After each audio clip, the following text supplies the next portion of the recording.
नमस्कार दोस्तों। Mains answer writing series में आपका स्वागत है। आज का जो प्रश्न है इसे यूपीएससी ने 2020 के मेंस में पूछा था, जीएस पेपर 1 में।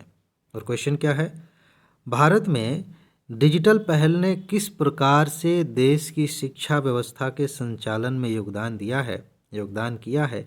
विस्तृत उत्तर दीजिए। 250 शब्दों का इसका उत्तर लिखना है, 250 शब्दों में। क्या आपने प्रश्न पढ़ लिया, समझ गए?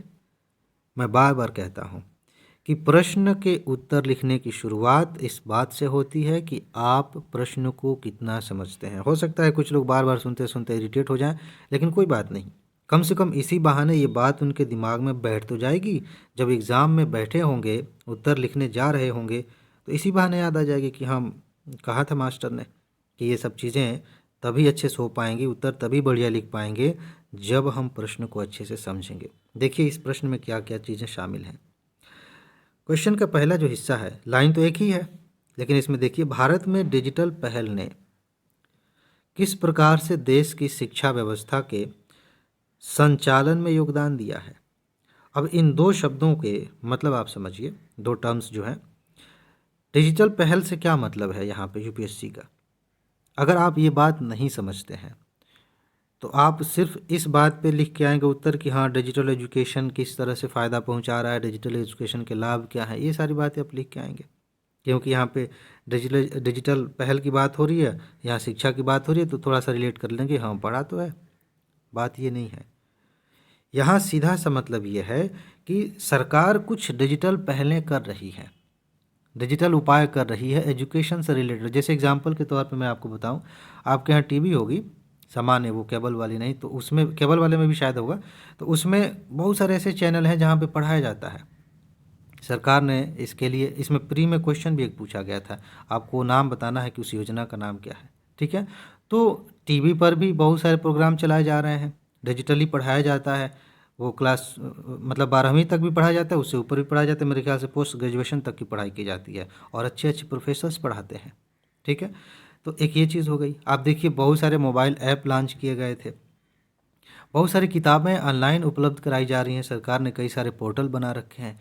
ये सारे उपाय किए जा रहे हैं एजुकेशन को बेहतर बनाने के लिए, सब तक पहुंच बढ़ाने के लिए।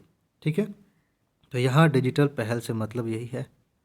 इसके अलावा इंटरनेट की जो सुविधाएं बढ़ाई जा रही हैं, उसमें भी आप देखेंगे सरकार बार बार कहती है कि इससे एजुकेशन बेहतर होगा। वाईफाई की सुविधा बढ़ाई जा रही है, ग्राम पंचायतों में जगह जगह वाईफाई लगाने की एक योजना है, इसका नाम आपको याद होना चाहिए, प्री में पूछा जा सकता है। जितने भी रेलवे स्टेशंस हैं, सार्वजनिक जगह हैं, वहाँ पे ये जो है वाईफाई की सुविधा उपलब्ध कराई जा रही है, ताकि अबाधित रूप से आदमी, देखिए एजुकेशन में दो चीज़ें हैं, एक फॉर्मल एजुकेशन है जो आप डिग्री और बाकी चीज़ें लेते हैं, बाकी जो है इनफॉर्मल तरीके से भी आप पढ़ाई कर रहे हैं। आप ही नहीं, जो लोग स्कूल छोड़ चुके हैं, कॉलेज छोड़ चुके हैं, वो भी पढ़ाई कर रहे हैं। लेकिन फ़िलहाल हम फॉर्मल एजुकेशन की बात करेंगे। ठीक है, तो ये चीज़ें की जा रही हैं। तो यहाँ डिजिटल पहल से मतलब यही है, इसी चीज़ को आपको ध्यान में रखना है, इन्हीं चीज़ों की व्याख्या करनी है। और इस व्यवस्था के संचालन में जो एजुकेशन का सिस्टम है अभी कैसे चल रहा है, ध्यान से समझिए। अभी क्या नॉर्मली अगर ये ऑनलाइन व्यवस्था हटा दें, तो अगर आपने सरकारी स्कूल से पढ़ाई की होगी या शुरू में प्राइवेट स्कूल में भी ऐसा था, तो रजिस्टर कैसे मेंटेन किया जाता था, कैसे चीज़ें होती थी पहले, सब कुछ ऑफलाइन रजिस्टर में चीज़ें लिखी जा रही हैं, और उसके लिए एक बाकायदा अलग से एक कमरा है, बहुत सारी चीज़ें हैं, उसे मेंटेन करना बड़ा मुश्किल होता था, फाइलें गायब हो जा रही हैं। अभी सब कुछ ऑनलाइन हो रहा है, डॉक्यूमेंट वगैरह भी ऑनलाइन किए जा रहे हैं, आप फॉर्म भरते हैं ऑनलाइन फॉर्म भरते हैं, छात्रवृत्ति आती है ऑनलाइन, सारा प्रोसेस है। देख रहे हैं, ये जो सिस्टम है एजुकेशन का, उस पर बात हो रही है।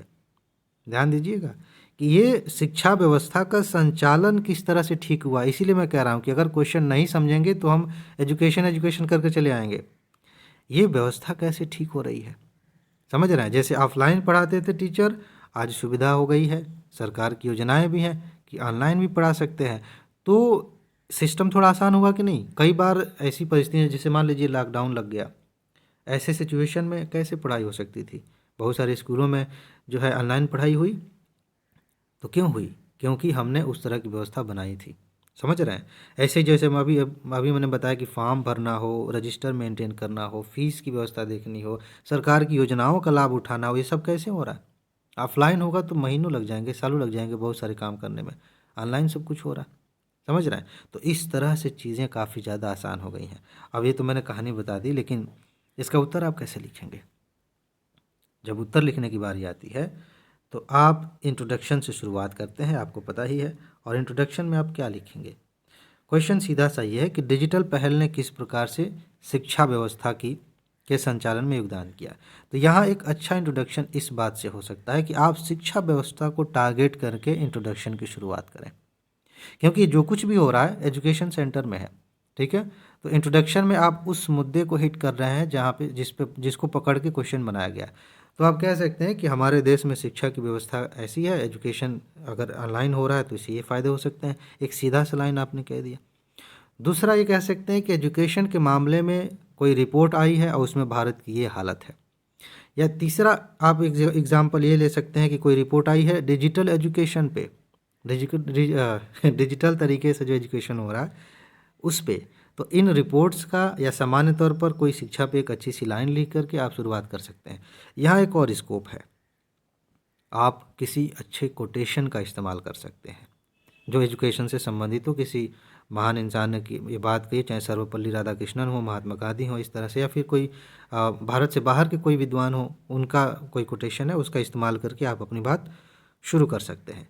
इसके बाद से जब मेन बॉडी पे आएंगे तो मैंने अभी बताया कि डिजिटल पहल ने किस प्रकार देश की शिक्षा व्यवस्था की के संचालन में योगदान दिया है, इसे आपको लिखना है, ठीक है। तो आप गिनाएंगे, बाकायदा पॉइंट वाइज आप लिखेंगे कि भारत सरकार ने एजुकेशन व्यवस्था को दुरुस्त करने के लिए निम्नलिखित पहलें शुरू की हैं। और यहाँ पे आपको तथ्यों की ज़रूरत पड़ेगी, योजनाओं के नाम की ज़रूरत पड़ेगी, और यहीं से आप नंबर उठाना शुरू करेंगे। हालांकि अच्छा इंप्रेशन यहाँ से भी बन जाएगा, जो मैंने इंट्रोडक्शन बताया उनमें से कोई भी चुनेंगे तो एक बढ़िया इंप्रेशन आप बना सकते हैं। और यहाँ से आप बता पाएंगे कि हाँ आपने क्वेश्चन को समझ लिया है। अभी याद हिस्सा है 250 शब्दों में लिखना है। तो योजनाओं में अब देखिए, जब 150 शब्दों में कोई क्वेश्चन पूछा जाए, ये समझने वाली बात है। जब 150 शब्दों में प्रश्न पूछा गया है और वहाँ पे कुछ इस तरह से है कि आपको योजनाएं लिखनी पड़ सकती हैं, मेंशन करना पड़ सकता है, तो वहाँ आप कम लिख के आगे बढ़ सकते हैं, सीधे योजना का नाम लिख के आगे बढ़ सकते हैं। लेकिन जब विस्तार से लिखने की बात हो तो सिर्फ ये लिख देने से कि डिजिटल इंडिया प्रोग्राम चल रहा है, इतने से काम नहीं चलेगा। आप वो लिखने के बाद एक लाइन उसके बारे में लिखिए, ताकि पता चले एग्जामिनर को कि हाँ आप इस टॉपिक को भी जानते हैं, मतलब इस पहल को भी जानते हैं, और वो पहल किस लिए शुरू की गई है उसे भी जानते हैं। अभी सरकार ने एक योजना शुरू की है जिसमें शिक्षकों की ट्रेनिंग हो रही है, बताइए उसका क्या नाम है? इस पर प्री में क्वेश्चन बन सकता है। तो इस तरह से इन योजनाओं का नाम और एक एक लाइन उनके बारे में लिखते हुए ठीक ठाक आप जो है 50 से 70 शब्द आप यहाँ से कवर कर लेंगे। ढेर सारी योजनाएं हैं लेकिन चुनना पड़ेगा, कुछ मेन योजनाओं की बात आप कर लेंगे, जो डिजिटल पहले हैं उनकी बात कर लेंगे। इसके बाद चूँकि इन पहलों का संबंध इससे है, तो इन योजनाओं में आप देखिए कि वो योजनाएं इस व्यवस्था को कैसे आसान बना रही हैं, किस तरह से इसमें योगदान दे रही हैं। जैसे एजुकेशन व्यवस्था में कितने पक्ष हैं, जैसे अभी अभी मैंने बताया कि मेंटेनेंस जो है, डाटा का मेंटेनेंस है, वो कैसे होगा। सरकार ने कई सारे पोर्टल बना रखे हैं, उससे चीज़ें आसान हो रही हैं। फिजिकली जाके पढ़ाना और बाकी चीज़ें करना, उसमें थोड़ा सा पैसे का भी होता है, समय का भी ख्याल रखना पड़ता है, बहुत सारी चीज़ें। लेकिन ऑनलाइन कुछ योजनाओं ने इस चीज़ को आसान कर दिया है। आप उनका यहाँ पे नाम ले सकते हैं, उनके बारे में बता सकते हैं, ठीक है जी। इस तरह से भी आप पॉइंट वाइज ये सारी चीज़ें लिख के दूसरा पैराग्राफ या तीसरा पैराग्राफ ने पूरा कर दिया। अब चूंकि टॉपिक बड़े हैं तो एक टॉपिक को कवर करने के लिए, जैसे डिजिटल पहल में आप 2-3 पैराग्राफ ले सकते हैं छोटे छोटे, इसमें भी 2 पैराग्राफ ले सकते हैं, ये सारी बातें आप कर लेंगे। लेकिन सिर्फ इतना ही नहीं है, जब प्रश्न पूछा जाता है तो यूपीएससी आपसे उम्मीद करती है कि इस टॉपिक के उन पक्षों पे भी आप थोड़ी सी बात करें, कंक्लूजन की तरफ जाते हुए। जो पक्ष यहाँ नहीं दिखाए गए लेकिन हैं, वो दिख रहे हैं सामने। और क्या है कि आज भी हमारे देश में डिजिटल दुनिया तक सबकी पहुंच आसानी से नहीं हो पा रही। ये कहना आसान है कि हाँ भाई सबके पास मोबाइल आज हो गया है, लेकिन मोबाइल में रिचार्ज भी कराना है, नेटवर्क की भी सुविधा होनी चाहिए। बहुत सारे ऐसे गांव के क्षेत्र हैं जहाँ पे अच्छी सुविधा नहीं है, नेटवर्क नहीं जाता, बात करना मुश्किल होता है। अभी लॉकडाउन के समय में आपने देखा होगा, जब ऑनलाइन पढ़ाई की बात हो रही थी, बहुत सारे ऐसे फ़ोटोज़, वीडियोज़ वायरल हो रहे थे कि बच्चे पहाड़ की तरफ भागे हुए हैं लेके कॉपी किताब मोबाइल की, वहाँ नेटवर्क आ जाएगा। कुछ पेड़ पे चढ़े हुए हैं, वहाँ को फ़ोटो दिखाया जाए, पेड़ पे चढ़ के वैसे मोबाइल खोल के देख रहे हैं। बताइए। तो ऐसे में तो डिजिटल व्यवस्था उतनी अच्छे से काम नहीं कर पाएगी। तो इन चीज़ों को आप गिनाइए कि कुछ समस्याएं अभी भी हैं। डिजिटल एजुकेशन को बढ़ावा देने के लिए, इस व्यवस्था के संचालन को और आसान बनाने के लिए हमें सब तक अच्छी सुविधा, अच्छी क्वालिटी के साथ इंटरनेट की पहुंच होनी चाहिए, सस्ती सस्ती होनी चाहिए, और लोगों को इस बारे में शिक्षित किया जाना चाहिए कि आप डिजिटली कैसे अपने आप को बेहतर बना सकते हैं, ताकि सिर्फ एजुकेशन की बात नहीं है, बाकी सुविधाओं का भी लाभ ले सकें, खुद का विकास कर सकें। ये सब चीज़ें करके आप कंक्लूड कर देंगे, आपका आंसर कंप्लीट हो जाएगा। ठीक है जी। तो मेरे ख्याल से आपको पर्याप्त हिंट मिल गया है कि इस तरह के प्रश्नों का उत्तर या इस प्रश्न का उत्तर आप कैसे लिखेंगे। लिखिएगा ज़रूर, मुझे बहुत अच्छे से पता है। बहुत सारे दोस्त इस वीडियो को देखते हैं, इस सीरीज़ को देखते हैं, उन्हें अच्छा भी लगता है, वो मानते भी हैं कि हाँ, हमने कुछ सीखा। लेकिन जब लिखने की बारी आती है तो उनके दिमाग में बहाना आ जाता है। ये एक हद तक फ़ायदेमंद चीज़ है कि सिर्फ आप वीडियो देख रहे हैं तो कम से कम इतना तो पता चल रहा है कि किस तरह से प्रश्नों को समझना है, किस तरह से उनका उत्तर लिखना है। लेकिन उसके आगे का जो स्टेप है ना, वो लिखना ही है। आप लिखने की प्रैक्टिस करिए। जो कुछ भी कहानी मैंने सुनाई, जो भी बताया, जब आप लिखेंगे तब आपको पता चलेगा कि कितना दिमाग में गया है, कितना काट छाँट करना पड़ेगा, कैसे अपने विचारों को सिस्टमैटिक करना पड़ेगा। वहाँ कुछ ज़्यादा सीख पाएंगे आप। ठीक है जी, ये तो एक शुरुआत है। तो बस इसमें इतना ही है। अपना ख्याल रखिए, खुश रहिए, मस्त रहिए, मुस्कुराते रहिए, जल्दी से सफल होइए और ज़िंदगी को एंजॉय करिए। आगे मिलते हैं। नमस्कार।